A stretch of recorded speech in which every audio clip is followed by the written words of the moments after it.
Good morning, everyone. It's Katrina from the Alluring Bead Boutique.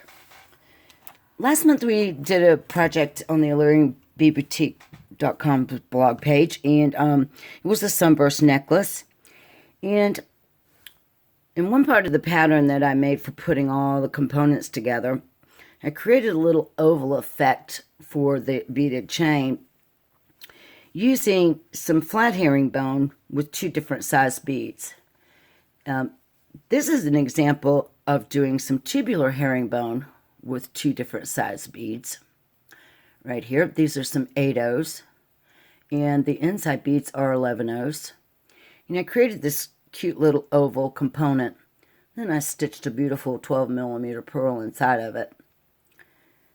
My project for this month on the blog is the pearls on the half shell. And here is what the earrings look like. And I used the same technique. I did some tubular herringbone with 8/0s in this beautiful bluish hematite color. The 11/0s are kind of a little bit hidden in here, and they are some antique silver 11/0s.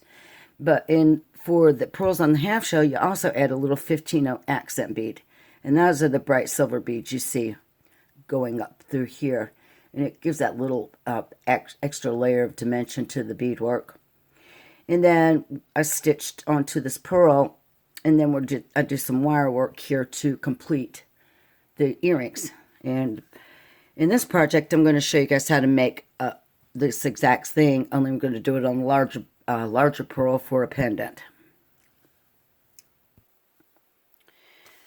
For the project, the materials list for the project are as follows. You're going to need some 8/0 seed beads. These are check glass beads, and they are just a metallic hematite.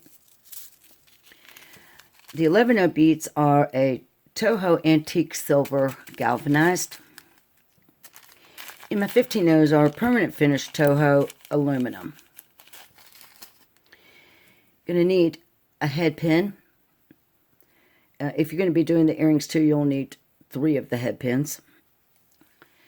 For the pendant, I'm using a 14mm large hole night blue Swarovski pearl. And for the earrings, I use size 2 12mm. On the earrings, I use 4mm of these just little metallic crystals. And these are nothing special, folks. I'm pretty sure they're Chinese. They may be some other country, but they are not Preciosa. They are not Swarovski. We have this beautiful little drop and a 6mm round in a metallic silver. It's antique silver. They're really pretty. You're going to need some wire, and depending on the beads you use, you'll want to make sure that the wire will fit through your pearl after it already has some beading thread stitched through it too. So 22 gauge has been working really good for me. And this is just some silver Bead-A-Lon German wire, 22 gauge. You'll also need, for the ear wires, some 20 gauge wire. I'm going to be using some 20 gauge sterling silver for my earring wires, but we'll get into that in a later project. You're going to need some beading thread and a needle. I have a size 11 beading needle, and I have some .006 Fireline black satin thread already threaded onto my needle. It doesn't take a lot, maybe like a little over a foot, foot and a half, something like that, to do the pendant or each earring with. So go ahead and get everything ready, and we'll go ahead and get started.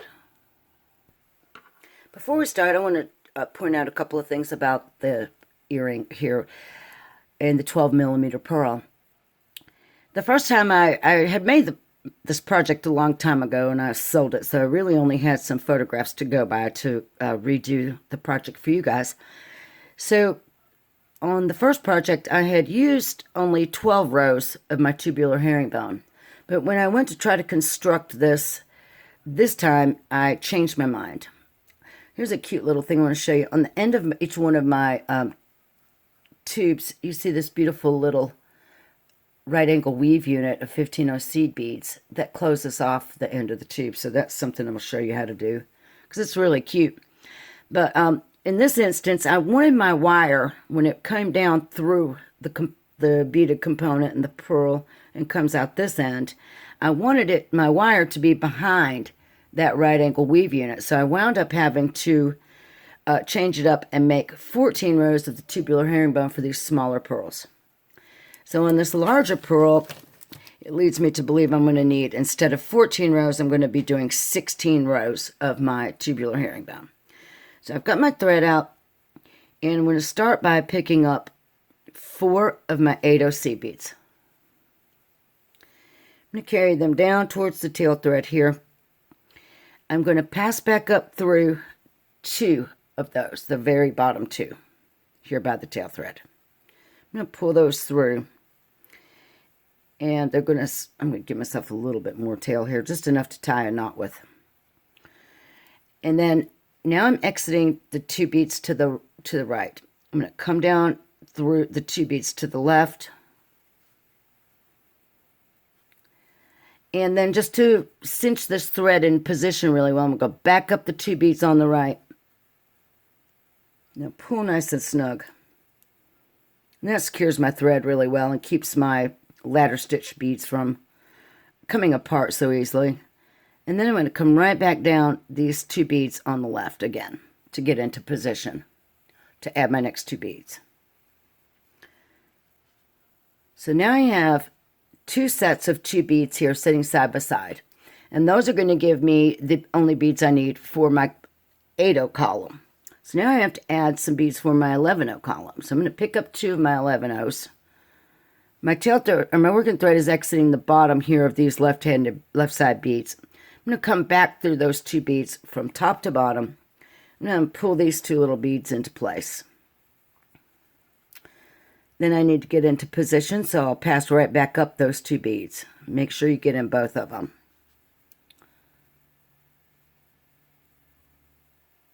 Like that.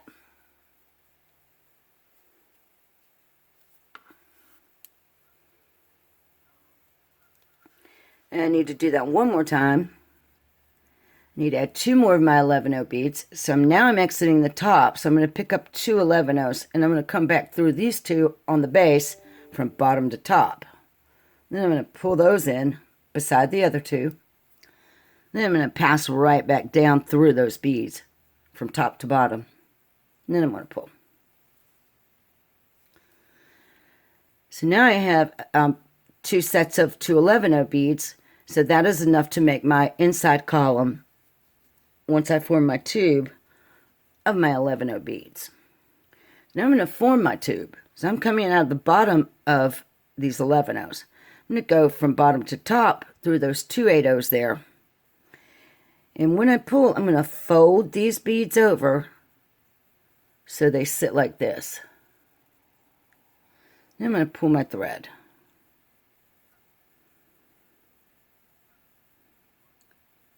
Now, I'm going to come down through the 2 11Os I started from, like that. Then I'm going to go right back up through those 2 8O beads right there that my tail thread is exiting. And I'm going to pull. Then I'm going to pull everything nice and secure, just like that.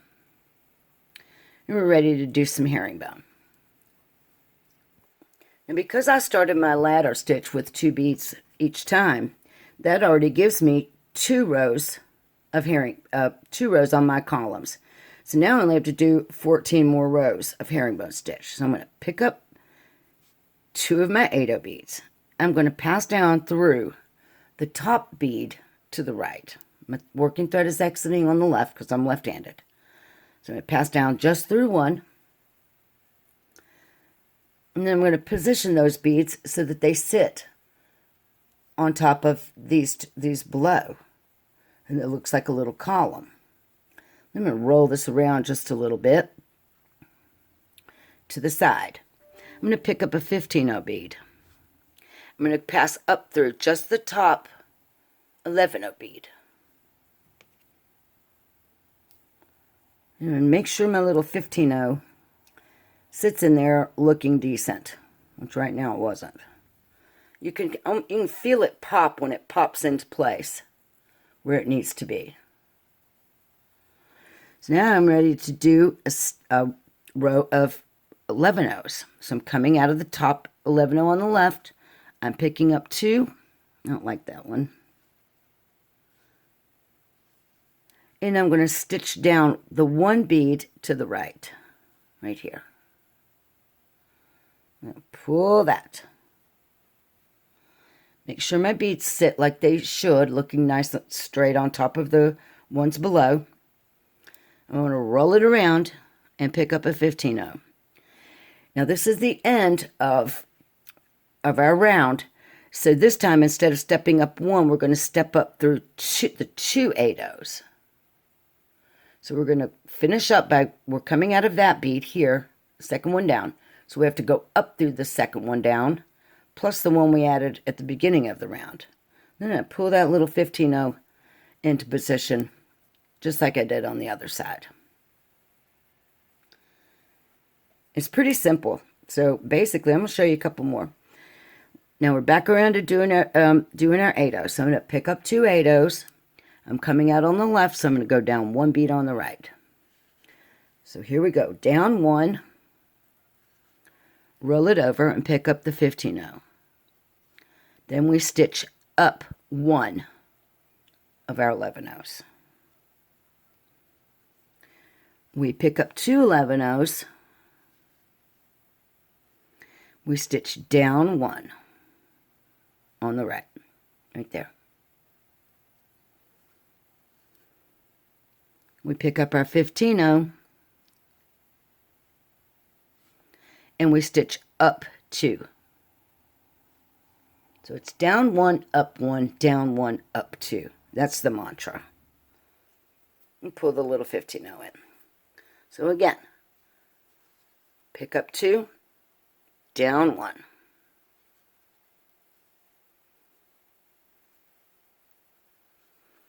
Pick up our 15-0, up 1.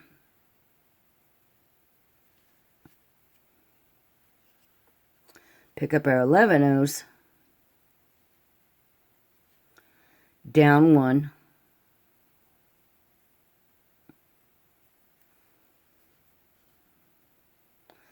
Sometimes you have to finagle your beads, make them sit nice. Pick up our 15-0 and up 2.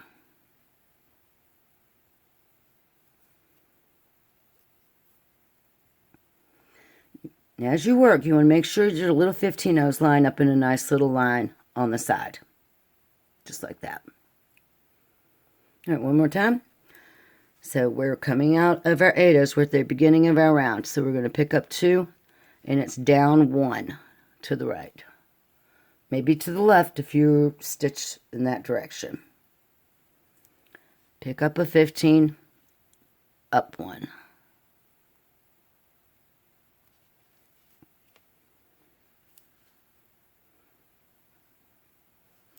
Pick up the 11s, down 1,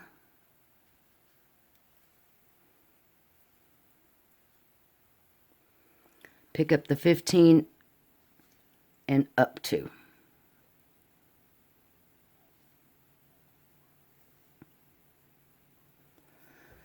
And that's all there is to it. And I'm going to keep on doing those same steps until I have 16 beads up in each row. So I've got 1, 2, 3, 4, 5, 6, and I have to do 10 more. So I'm going to go ahead. I'm not going to make you guys sit here and watch me do all these. I'll get my 16 rows done, and then I'll meet you guys back, and I'm going to show you what we're going to do right after that. Okay, so I've got my 16 rows done.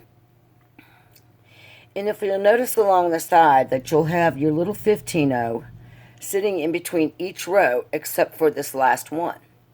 We're going to fix that, and at the same time we're going to set ourselves up to do the little right angle weave unit on the end of our columns.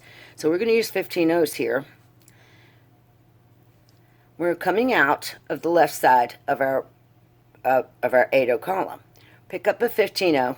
We're going to go down 1 to the right. We're adding that bead in between the 2 beads of the column there. We're going to pick up a 15-0.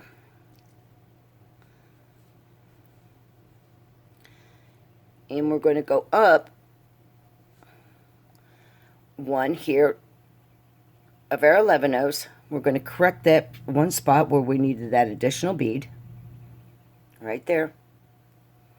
We're going to pick up another 15-oh. We're going to go down one.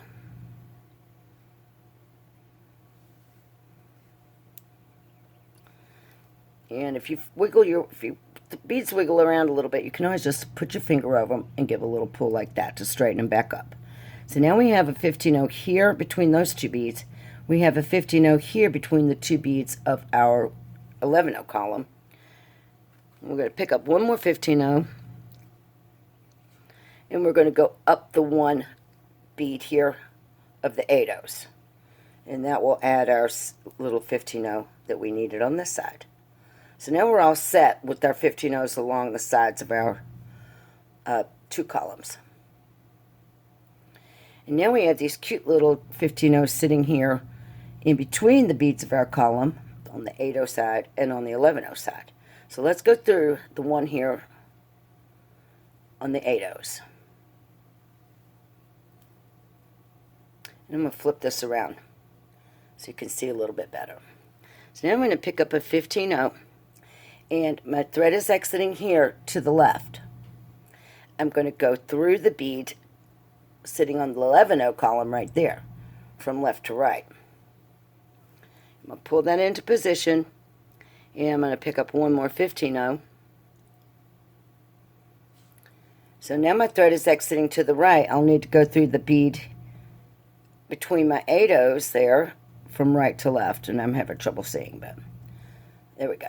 Just like that, and pull that through, and that creates that cute little right angle weave unit sitting right at the top of our beadwork. So I'm going to reinforce that just by passing through all the beads again in the proper order.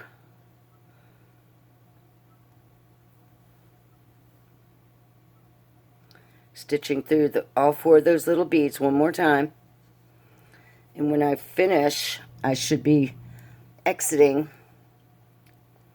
this bead between my 8-ohs here at the top. I think I got mine a little bit goofed up there, but I'm going to fix it right here. Make sure you're coming through that bead between the 8-ohs and not the side bead. And pull it all nice and snug and shape up your little right angle weave unit there at the top. So here's one, a side bead, one, and a side bead. Okay, so now we have that end done. So if you'll notice, we have a nice natural curve to this beadwork because we use two different size beads. And that's going to work to our advantage when we get ready to add our purl in like this. We're on this end and we need to get down to this end. If I'm coming out of this little 15-oh here between those two 8-oh beads, if I just simply sew down through all of my 8-oh beads, it could potentially pull my curve back this way. So I don't want to do that. So what I'm going to have to do, I'm exiting from that bead between the two 8-ohs. I'm going to come down this side bead to the left, because my thread's exiting on the left of my little right angle weave unit. Then I'm going to cross over into the bead sitting between my two 11-ohs from left to right. And then I am going to simply stitch down through all of these 11-ohs here on the right, all the way down to the other end. And you're going to make sure that you don't skip any, or you'll have some exposed thread. So I'm going to pull that all the way down. You can see how that works to my advantage. And it pulls towards my curve like that. So now I'm coming out of this 11-oh here on the other end. I'm going to do the same thing I did, just in a reverse, to create my little right angle weave unit to cover up the end of my tube. So I'm coming out of this 11-oh on the left. I picked up a 15-oh. I'm going to go down one.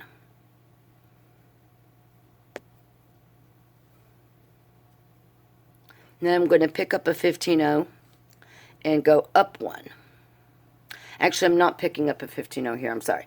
We already have our bead there. I'm going to come through this 15-oh that's already sitting here. Just like that. Sorry, guys. Lost my train of thought. Then I'm going to step up through that first 8-0. Now I'm going to pick up my 15-0. And I'm going to go down 1. 8-0 to the right. I'm going to come through the 15-0 on the side of the beadwork. I'm going to step up into the 11-0 right there. And then I can step over into the little 15-0 I just added in between the 11-0s here in the middle. Oops.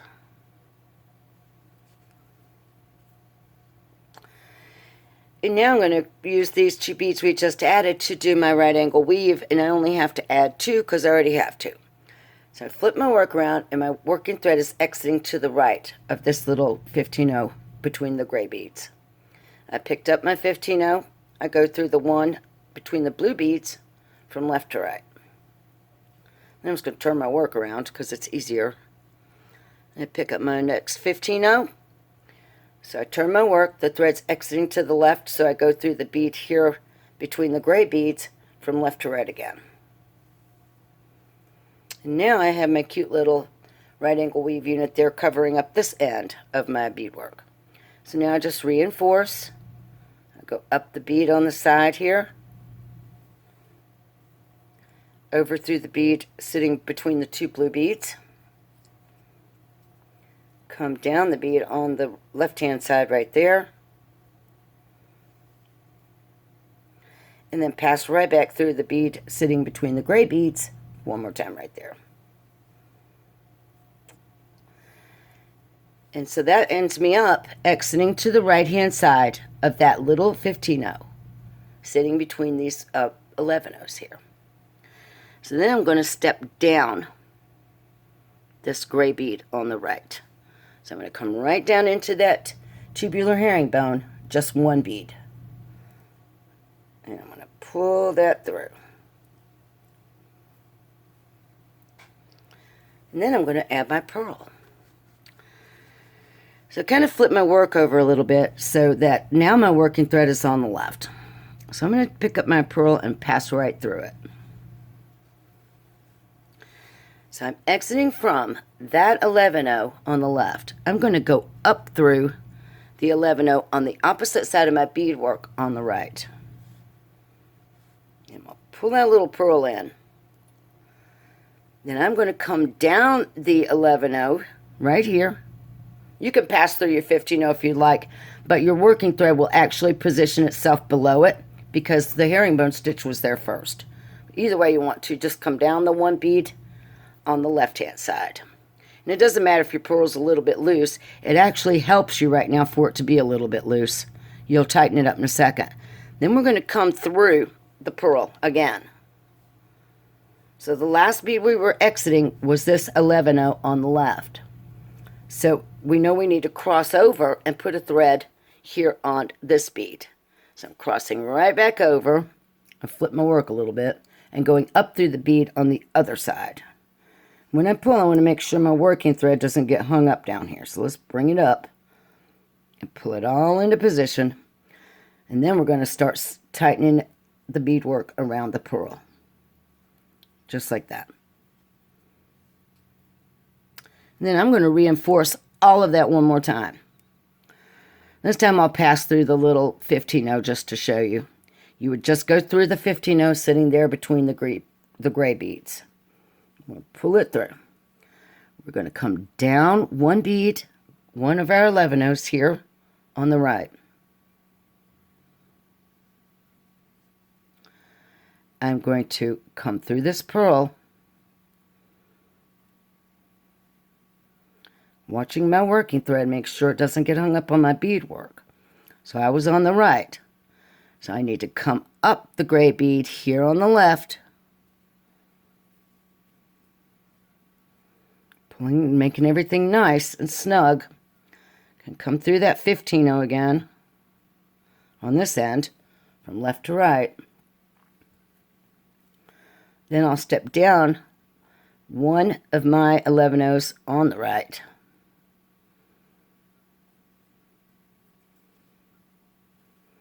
Come back through my pearl. And this time I'm going to poke my needle towards the left up there. Then I'm going to come up the bead, the 11-0 here on the left. And that way I have reinforced and have 4 sets of threads going through my pearl. Or whatever. And now it's fitting really nice and snug. And you can see that it looks pretty cute. Now we're exiting from that 11-0 here. I'm just going to come right into that 15-0 that's part of my right angle weave unit again. From left to right. I'm going to stitch up through the one on the right, on the side. Then I'm going to go through the one between my blue beads from right to left. Then I'm just going to move down through these blue beads over here on the right. Just a couple of beads, doesn't matter. So now we have it all finished here. So what we need to do is just end this thread. And you can weave it off, or you can tie some half-hitch knots. I prefer to weave it off. So I'm exiting from this bead. Right there. So I would take it and move it across this way to see which bead I go up. So the thread is here. I'm going to go up the bead right in front of it. Just like that, and pull. Then I'll need to see where it is on this side. It's coming out of the third bead, so I'll go down the third bead, back in the opposite direction, and just continue to do that up and down my little column of blue beads until I've done it enough to where I feel like the thread is really, really secure. You can also do a half-hitch knot. So right now my thread is sitting between those 2 blue beads. I'll just take my needle, go under an existing thread, poke it through, pull nice and slow till I have a loop, and stick my needle through the loop. Make sure the knot falls right there where the thread was exiting. So you could do it either way. And then all you would do is simply end the thread. So go ahead and weave your thread off or tie some half-hitch knots, and I'll meet you back and I'll show you guys how to finish this cute little project up. Okay, so I've got my 22 gauge out. I had said don't worry about if this is a little bit loose sitting on your pearl. I don't know if I got that part recorded. We're going to tighten it up when we add the wire, because if you'll notice here how snug the beadwork fits to the pearl, it's because we used this wire in the way that I ran it through behind these little right angle weave units. It makes everything pull together really nice. So I've got my wire still on the spool. It's because it makes it a little bit easier to not waste wire when you work this way. So I want to get it into the pearl. I'm going to take this wire, I'm going to come down between those 2 blue beads, right behind my right angle weave unit on the end of my tube.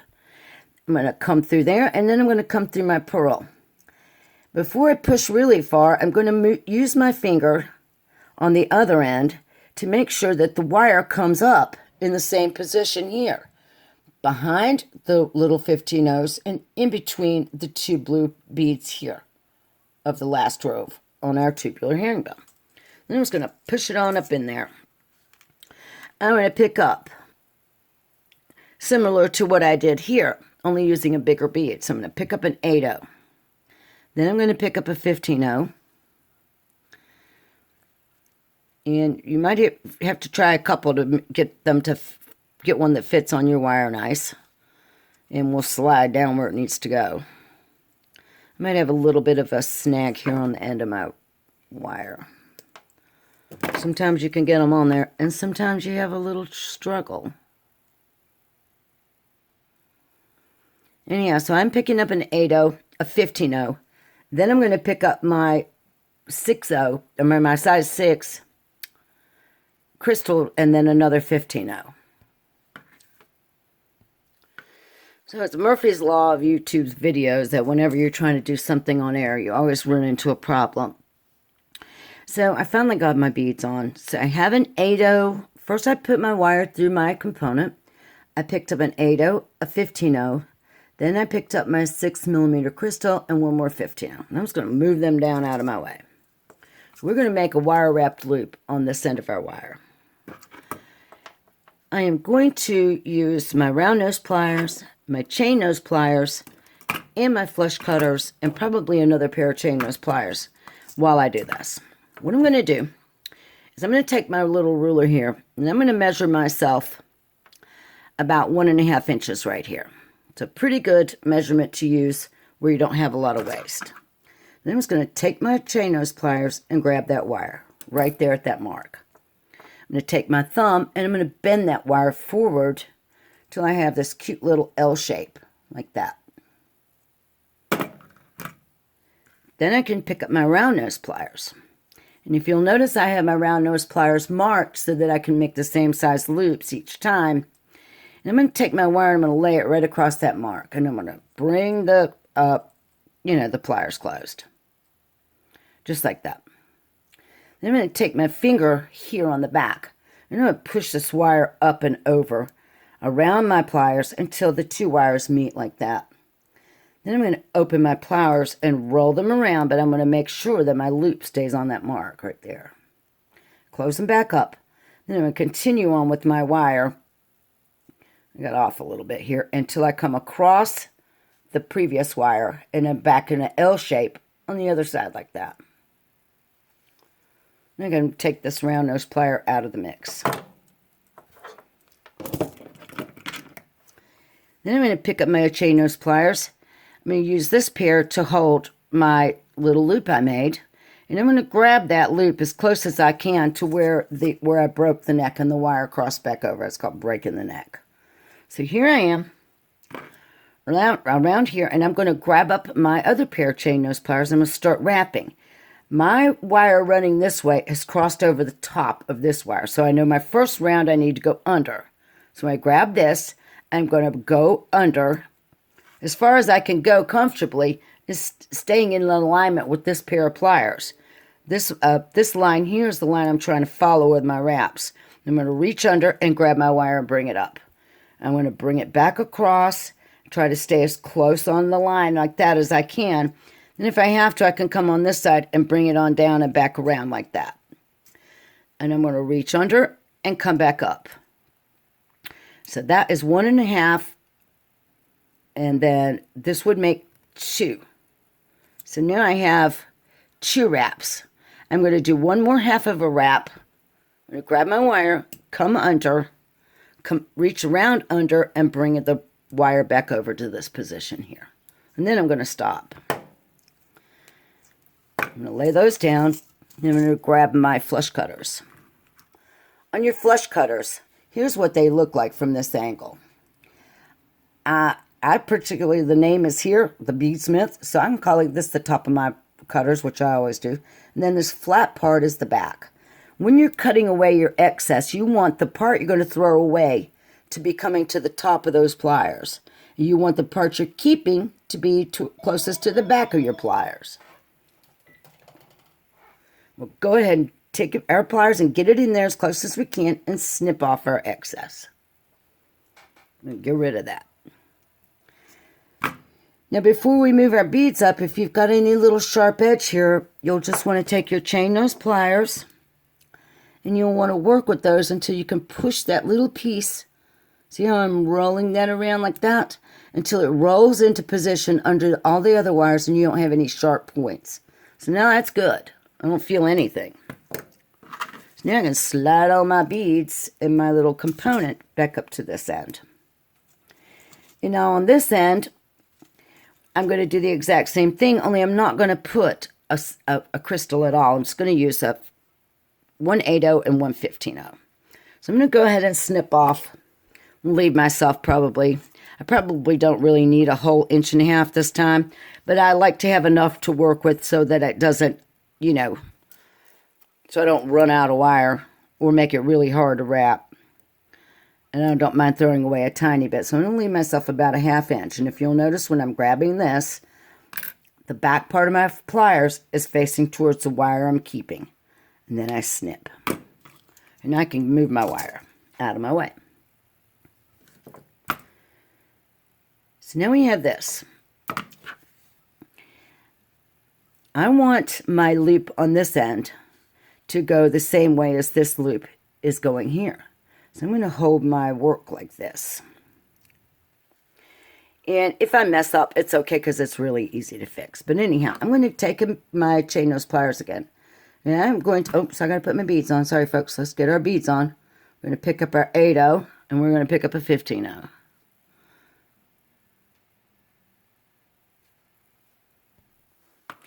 So I'm going to hold my work like this so that my crystal is laying on my finger and my loop is facing upwards like that.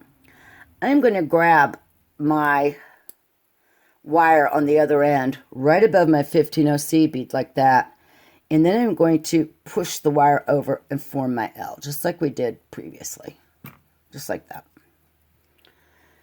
Then I'm going to pick up my beautiful little round nose pliers and I'm going to come in here and lay the L right onto the mark on my pliers. And now you'll see that my loop is coming towards me. I can't see the hole in that loop, and that's good. So now I'm going to bring my wire right over the top, just like we did before. Then I'm going to loosen my grip and spin over this way. Then I'm going to drag the wire on across, just like that. So now the wire is coming out over the top of that wire, but over to the left. You can see that my two little loops pretty much line up pretty good. So now I'm going to grab with my chain nose, and I'm going to make sure that my beads stay positioned down, but I'm going to get as close to that neck as I can get. Pick up my other pair of chain nose. Remember, this wire is coming over the top of the wire that runs long. So I'm going to grab this. I'm going to come behind. And I'm going to come around to this side. I'm going to come back across, reach over and come down, then reach my pliers in and come up. I'm going to come across this time. I come under, and then I come up. And that is my 2.5 wraps right there. Now I can, before I let go, I can take my 2 pairs of pliers, grab my loops, and make sure that they are straight across from each other. Both going the same way, like that. And now I can cut off my excess wire. So let's go ahead and find the back side of our snippers and put that closest to our work that we're keeping. Snip the little piece off that we're not keeping. Take our little chain nose pliers and roundly push that wire over so that we don't have any sharp edges there. So now I have this little thing done. And to finish up, we just need to make our little teardrop loop. Now, you can do a wire wrap loop for your little drop component if you want. I just chose to do a simple loop for that so it has a nice, really good dangle to it. But I'm using a head pin because I need something to stop these from sliding off. I'm going to pick up an 8/0 first onto my head pin. Let's see, my head pins are 2-inch head pins. Then I'm going to pick up my teardrop bead and come from the fat part to the skinny part. And then I'm going to pick up one more 8/0 bead. So that's what I have. We are just going to do a simple loop on the end. And I think I'll use my looping pliers for that. So I have these nice little one-step loopers for stuff like this, so it comes out really easy to do every time. You just take your little head pin. I'm going to go under that little round bar right there, and I'm going to make sure that all my beads stay brushed up against this black piece right here, and that this piece, the excess, pokes out the little hole over there. And try not to get my seed bead in there because I don't want to bust it. So once I have everything in position, I just simply close it like that. And then you just got to wiggle it till your little thing comes off here. Come on. And now I have a cute little one-step loop right there that I can use to attach to my wire-wrapped loop. So I take my chain nose pliers and I open that up just a little bit. I'm going to take the end of my pendant that doesn't have the crystal, and now I'm going to hang it into my little loop right there. Then I'm going to take my chain nose pliers, and I'm going to come in here and close up this little loop, just like that. And if I want to, I can give it a little squeeze. And there is the matching pendant to go along with my earrings.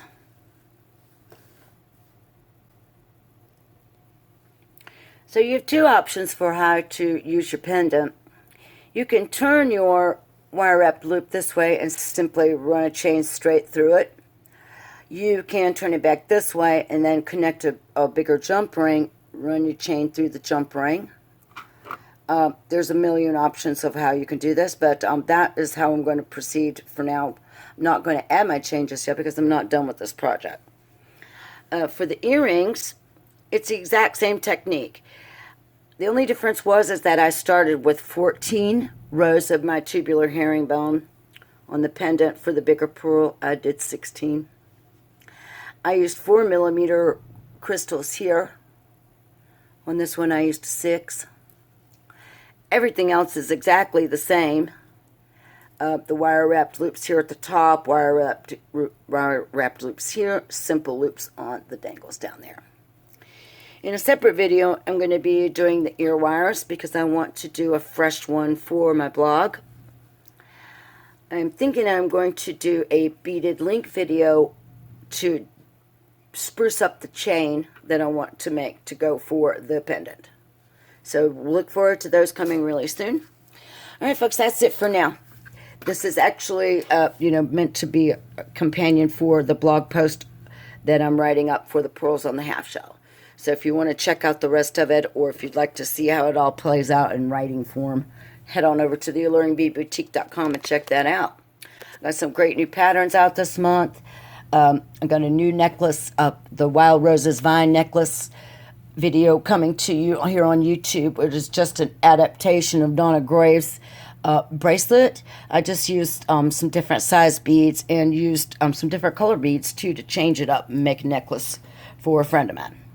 All right, that's it, guys. I hope you liked the video. Thanks for watching and have a good day.